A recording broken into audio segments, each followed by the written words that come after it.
Hi friends, welcome to our channel. ఈరోజు నేను 2025లో తమిళ్ లాంగ్వేజ్లో రిలీజ్ అయినటువంటి ఒక మంచి క్రైమ్ థ్రిల్లర్ డ్రామా మూవీ స్టోరీని ఎక్స్ప్లెయిన్ చేయబోతున్నాను. అదే సీసా. Now let's start our video.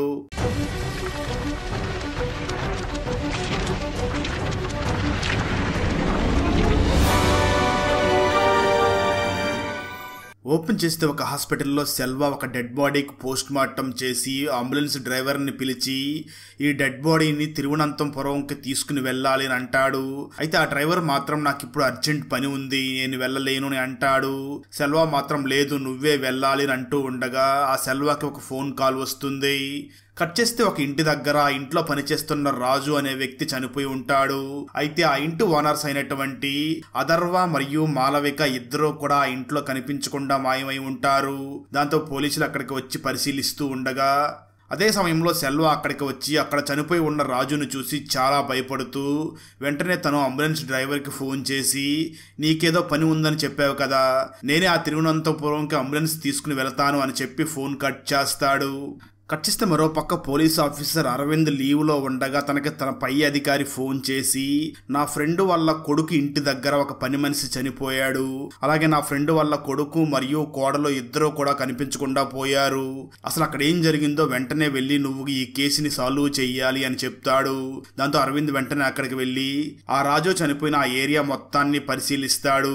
అదేవిధంగా కనిపించకుండా పోయిన అథర్వ మరియు మాలవిక ఫోన్స్ కూడా ట్రేస్ చేయగా 2 ఫోన్స్ స్విచ్ ఆఫ్ వస్తూ ఉంటాయి.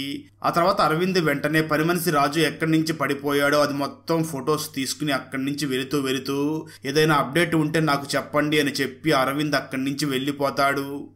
ఆ తర్వాత రోజు అరవింద్ ఆ మాలవిక వాళ్ళ ఫ్యామిలీ మెంబర్స్ని పిలిచి ఎంక్వైరీ చేయడం మొదలు పెడతారు. ఇక్కడే స్టోరీ గతానికి వెళ్తుంది. ఒకరోజు మాలవిక దగ్గరికి మాలవిక నాన్న, అలాగే మాలవిక తమ్ముడైనటువంటి కార్తిక్, వాళ్ళతో పాటు కార్తిక్ ప్రేమించిన అమ్మాయి ముగ్గురు కలిసి మాలవిక ఇంటి దగ్గరికి వెళ్తారు. నిజానికి మాలవిక దగ్గరికి ఈ కార్తిక్ ప్రేమించిన ఆ అమ్మాయితో పెళ్లి గురించే మాట్లాడడం కోసం వెళ్ళి ఉంటారు. ఆ సమయంలోనే మాలవిక నాన్న తన కూతుర్ని చూసి, అమ్మా, నా పేరు మీద ఒక ఇల్లు ఉంది కదా, అది నీ తమ్ముడి పేరు మీద రాయాలనుకుంటున్నాను, నీ అభిప్రాయం ఏమిటి అని అడుగుతాడు. ఆ మాటలు విన్న మాలవిక మాత్రం, నాన్న ఆ ఇంటిని తమ్ముడి పేరు మీద రాసేయి, నాకేమీ అభ్యంతరం లేదు అని చెప్తుంది. ఆ తర్వాత 2 రోజులకి మళ్ళీ మాలవిక తన తమ్ముడు కార్తిక్కి ఫోన్ చేసి నేను రిజిస్టర్ ఆఫీస్కి ఏ టైంలో రావాలి అని ఫోన్ చేస్తుంది. అలా జరిగింది మొత్తం కార్తిక్ ఆ పోలీస్ ఆఫీసర్ అరవింద్కి వివరిస్తాడు. ఆ తర్వాత అరవింద్ వెంటనే మాలవిక వాళ్ళ అక్కని కూడా విచారించడం మొదలు పెట్టగా మాలవిక అక్క అరవింద్ని చూసి మాట్లాడుతూ, సార్, నేను ఈ మాలవికని అథర్వాన్ని పెళ్లి చేసుకోవద్దు అని చెప్పాను, కానీ నా మాట వినకుండా ఆ రోజు పెళ్లి చేసుకుంది, ఈ రోజు ఎక్కడికి వెళ్ళిందో ఏమైపోయిందో కూడా తెలియడం లేదు అని ఒక చిన్న ఫ్లాష్ బ్యాక్ని చెప్పడం మొదలు పెడుతుంది. ఈ మాలవిక ఒకరోజు కాలేజీలో అథర్వాన్ని కలిసి తనతో మాట్లాడుతూ ఉంటుంది. అలాంటి సమయంలోనే ఒకరోజు అథర్వ వాళ్ళ అమ్మ సడన్గా చనిపోవడంతో అథర్వ చాలా బాధపడుతూ ఉంటాడు. ఆ సమయంలోనే మాలవిక అథర్వ దగ్గరికి వెళ్ళి, నువ్వేమీ భయపడకు, నీకోసం నేను ఉన్నాను అంటూ తనని ప్రేమిస్తున్నట్లుగా మాలవిక చెప్తుంది. అప్పటి నుంచి అథర్వ మరియు మాలవిక ఇద్దరూ కూడా ప్రేమించుకుంటూ ఉంటారు. ఆ తర్వాత మాలవికకి అథర్వ గురించి కొన్ని విషయాలు తెలుస్తాయి. నిజానికి ఈ అథర్వ చిన్న విషయాలకి కూడా కోప్పడుతూ చాలా గొడవ పడుతూ ఉంటాడు. ఈ విషయాలన్నీ కూడా మాలవిక ఒకరోజు తన అక్కయ్య దగ్గరికి వెళ్ళి చెప్పగా మాలవిక అక్కయ్య మాలవికని చూసి, అయితే నువ్వు అలాంటి వ్యక్తిని పెళ్లి చేసుకోవద్దు అని అంటుంది. మాలవిక కూడా సరే నేను చేసుకోను అని చెప్పి అక్కడి నుంచి వెళ్ళి కొన్ని రోజుల తర్వాత సడన్గా ఆ మాలవిక నేను ఆ అథర్వానే పెళ్లి చేసుకుంటాను అని చెప్పి తనని పెళ్లి చేసుకుంటుంది. అలా జరిగిందంతా చెప్పినటువంటి మాలవిక అక్క వెంటనే అరవింద్ని చూసి, అప్పటి నుంచి నాకు మాలవికకి మధ్య కనెక్షన్ కట్ అయ్యింది, ఆ తర్వాత ఏం జరిగిందో నాకు క్లియర్గా తెలియదు, కానీ నాకు ఆ అథర్వ ఫ్రెండ్ సెల్వా మీద కూడా కొంచెం డౌట్గా ఉంది అని అంటుంది. దాంతో అరవింద్ వెంటనే సెల్వాకి ఫోన్ చేయగా నేను ఒక డెడ్ బాడీని తిరువనంతపురంకి తీసుకుని వచ్చాను, నేను అక్కడికి రాగానే మీ దగ్గరికి వస్తాను అని చెప్తాడు. ఆ తర్వాత అరవింద్ వెంటనే ఆ చనిపోయిన రాజుకి పోస్ట్ మార్టం చేసిన డాక్టర్కి ఫోన్ చేసి పోస్ట్ మార్టం రిపోర్ట్ గురించి అడుగుతాడు. ఆ డాక్టర్ అరవింద్తో మాట్లాడుతూ, సార్, ఆ చనిపోయిన రాజుని ఎవరో షార్ప్ ఆబ్జెక్ట్ తో పొడిచి చంపేశారు. అక్కడ మాకు 2 ఫింగర్ ప్రింట్స్ కూడా దొరికాయి. మీకు ఎవరి మీద అనుమానం ఉంటే వాళ్ళ ఫింగర్ ప్రింట్స్ ని పంపించండి, మేము చెక్ చేసి చెప్తాము అని అంటారు.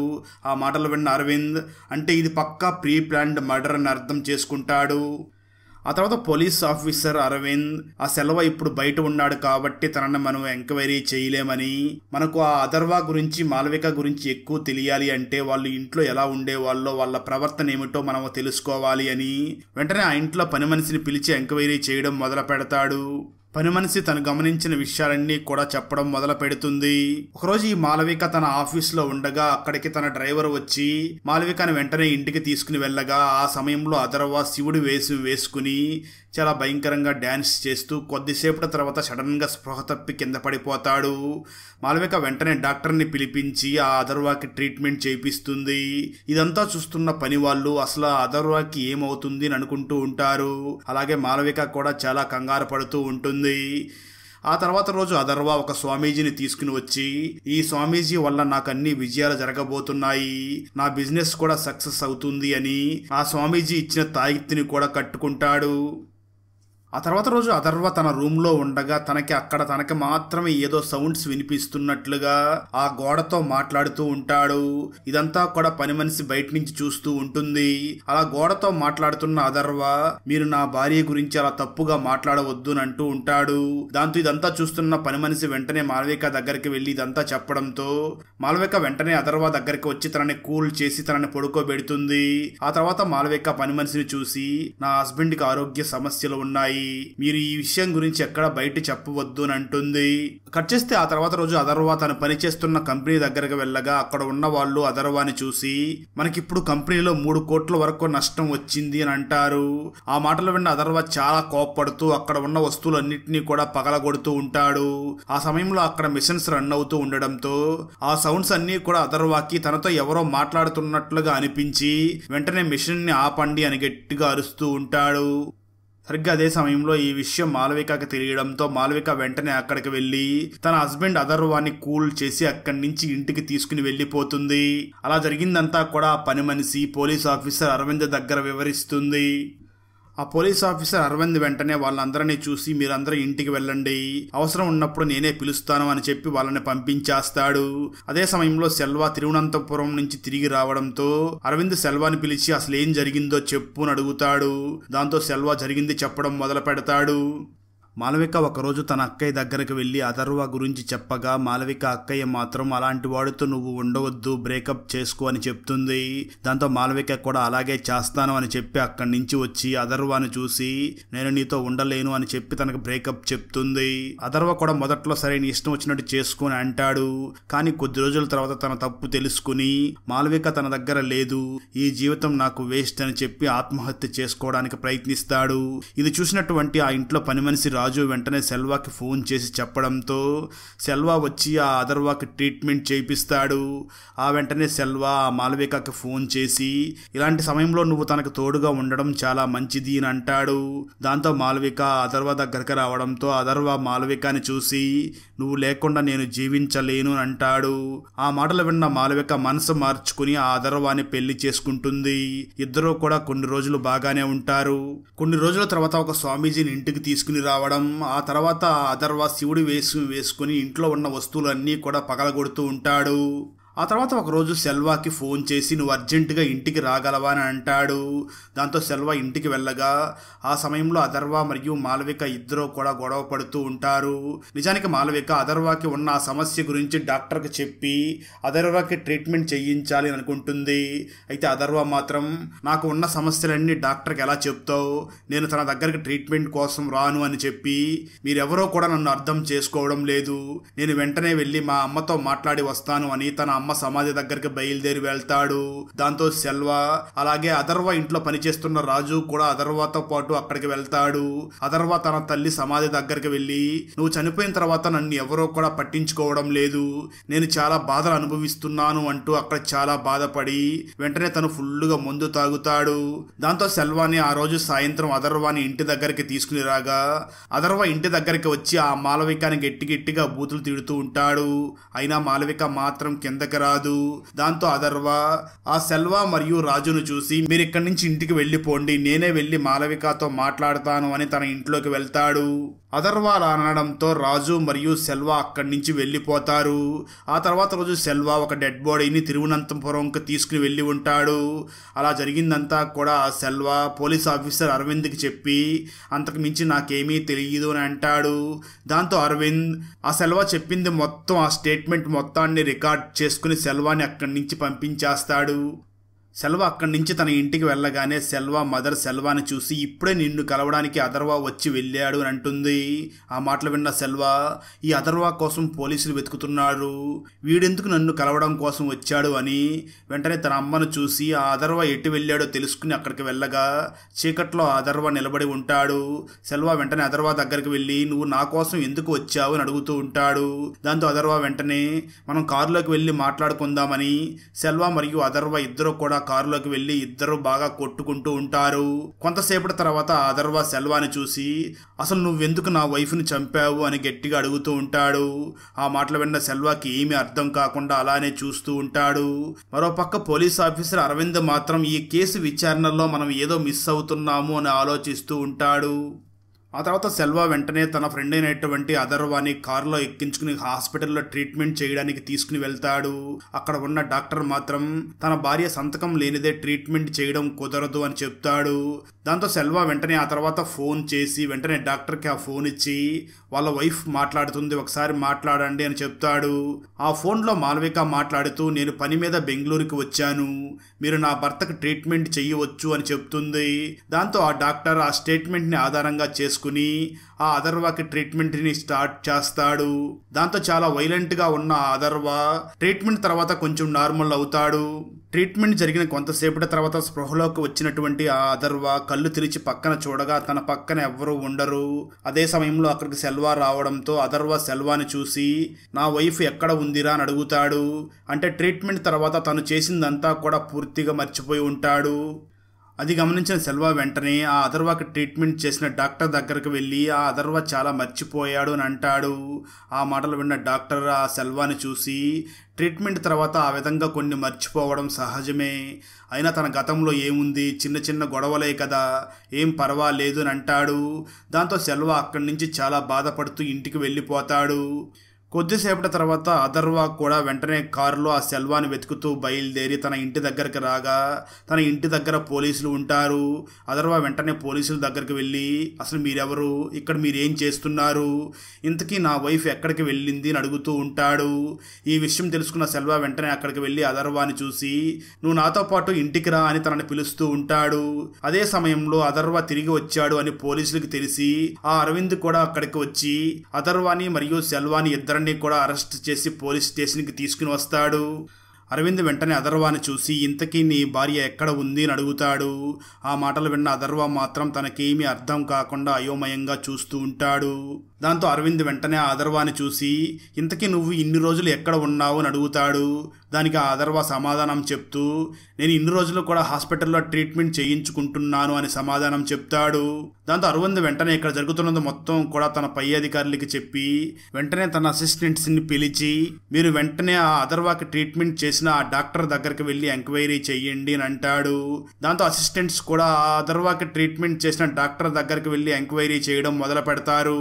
అప్పుడు ఆ డాక్టర్ అరవింద్ అసిస్టెంట్స్ ని చూసి సార్ నాకు ఆ అథర్వ వైఫ్ అయినటువంటి మాలవిక ఫోన్ చేసి నేను బెంగళూరులో పని మీద బయటికి వెళ్ళాను, మీరు నా హస్బెండ్కి ట్రీట్మెంట్ చెయ్యండి అని చెప్పింది, అందుకే నేను ఆ అథర్వకి ట్రీట్మెంట్ చేశాను అని ఆ డాక్టర్ చెప్పడంతో అరవింద్ అసిస్టెంట్స్ వెంటనే ఆ మాలవికకి బెంగళూరులో ఏవైనా ప్రాపర్టీస్ కానీ ఏదైనా కంపెనీ కానీ ఉందేమో అని ఎంక్వైరీ చేస్తారు. వాళ్ళకి అప్పుడు తెలిసేది ఏమిటి అంటే మాలవికకి బెంగళూరులో ఎటువంటి ప్రాపర్టీ లేదు అని తెలుస్తుంది. నిజం చెప్పు, నువ్వే కదా ఆ రోజు మాలవికతో ఫోన్లో మాట్లాడించింది, మేము ఒక పక్కన తన కోసం వెతుకుతూ ఉంటే నువ్వెలా ఆ మాలవికతో ఫోన్లో మాట్లాడిచ్చావు, నిజం చెప్పు. ఒకటి, నీకు ఆ మాలవికకి మధ్య ఏదైనా అక్రమ సంబంధం ఉండి ఉండాలి, అది ఆ రాజు చూసేసి ఉండడంతో నువ్వే ఆ రాజును చంపేసి ఆ కేసుని అథర్వ మీద వేయడానికి ట్రై చేసి ఉంటావు, లేదా ఆ మాలవికకి మరియు పని మనిషి రాజుకి మధ్య అక్రమ సంబంధం ఉండి ఉంటుంది. అది తెలుసుకుని నువ్వు ఆ రాజును చంపేసి ఆ కేసుని అథర్వ మీద వేయడానికి ప్రయత్నిస్తున్నట్లు ఉన్నావు, నిజం చెప్పు అని అంటాడు. ఆ మాటలు విన్న సెల్వ చాలా ఏడుస్తూ, సార్ నాకు ఆ మాలవిక చెల్లి లాంటిది అంటూ జరిగింది చెప్పడం మొదలు పెడతాడు. బారికి వెళ్ళి అక్కడ ఫుల్లుగా మందు తాగుతూ ఉండగా కొంతసేపటి తర్వాత ఆ రాజు సెల్వా సిస్టర్కి ఫోన్ చేయడంతో సెల్వా వెంటనే అథర్వ ఇంటి దగ్గరికి వస్తాడు. ఆ సమయంలో అథర్వ రూమ్లో ఒక మూలను కూర్చుని ఏడుస్తూ ఉంటాడు. అయితే బెడ్ మీద మాత్రం ఆ మాలవిక గాయాలతో చనిపోయి ఉంటుంది. దాంతో సెల్వా వెంటనే ఆ రాజును చూసి అసలు ఏం జరిగింది అని అడుగుతాడు. రాజు ఆ సెల్వాను చూసి, నేను ఫుల్లుగా తాగి ఉండడంతో కిందకి వెళ్ళి పడుకుని నిద్రపోయాను. రాత్రి సమయంలో గట్టిగా కేకలు వినిపించడంతో ఇక్కడికి వచ్చి చూడగా ఆ మాలవిక అమ్మగారు బెడ్ మీద శవమై ఉన్నారు. అంతకు మించి నాకేమీ తెలియదు అని అంటాడు. ఆ అథర్వ మాత్రం సెల్వాని చూసి, చూడు నా మాలవిక నన్ను విడిచిపెట్టి వెళ్ళిపోయింది అంటూ ఏడుస్తూ ఉంటాడు. సెల్వా వెంటనే ఆ అథర్వాని చూసి మాలవిక చనిపోయినట్లు పోలీసులకి చెప్దామా అని అంటాడు.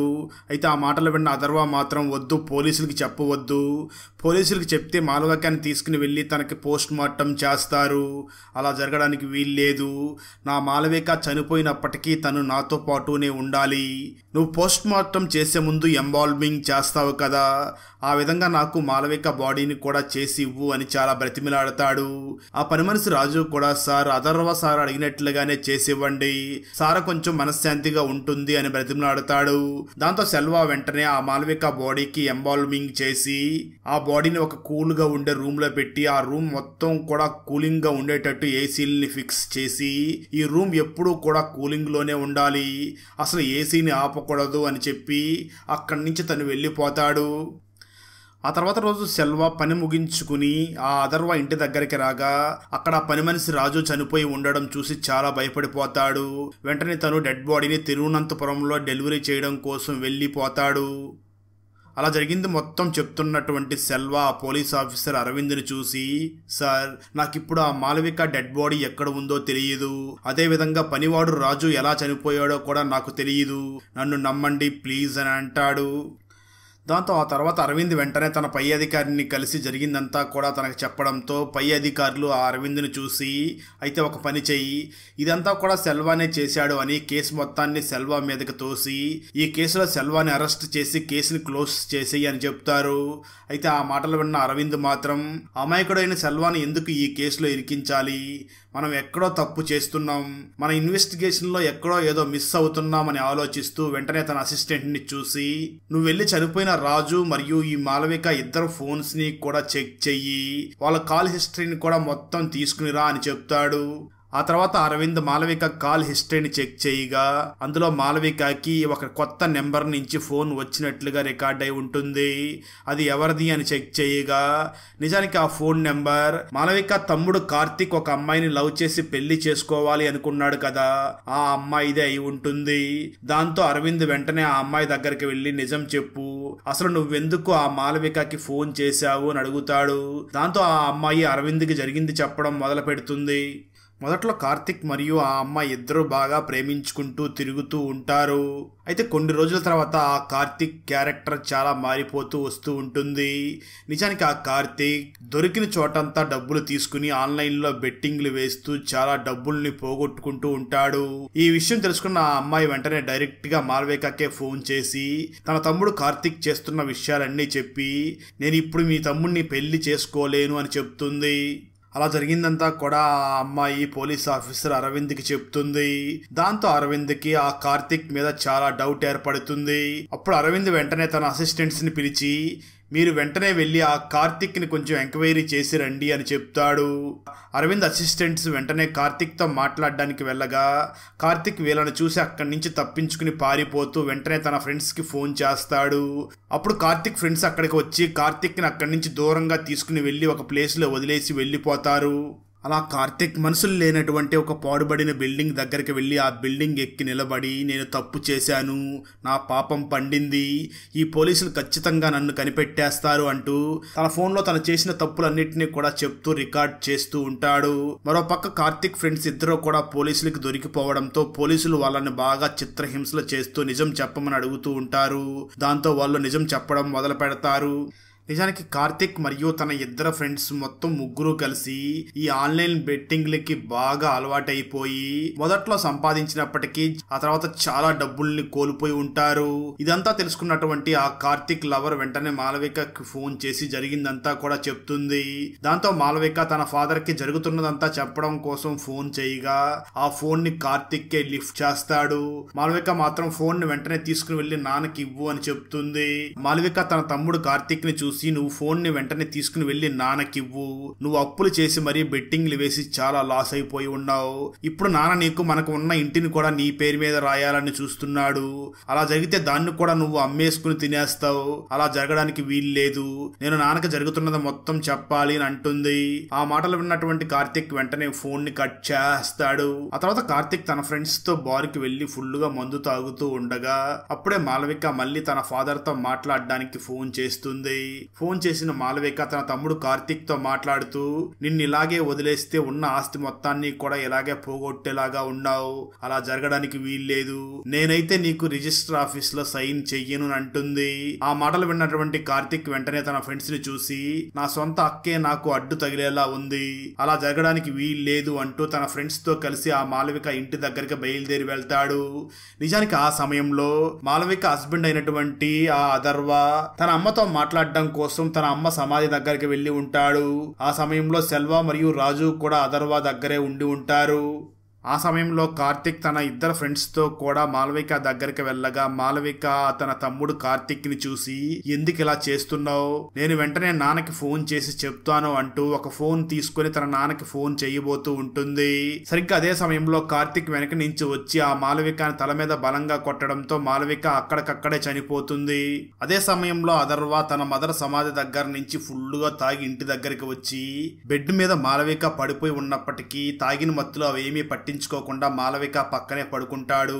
ఇది చూసినటువంటి కార్తిక్, ఇదే సరైన ప్లాన్, ఖచ్చితంగా మా అక్కను చంపింది మా బావే అనుకుంటారు అని చెప్పి వెంటనే తన ఫ్రెండ్స్ని చూసిన కార్తిక్, మనం ఇక్కడ కొన్ని రోజులు ఉండకూడదు, మనం ఊటీకి వెళ్ళిపోదామని చెప్పి అక్కడి నుంచి వాళ్ళు ఊటీకి వెళ్ళిపోతారు.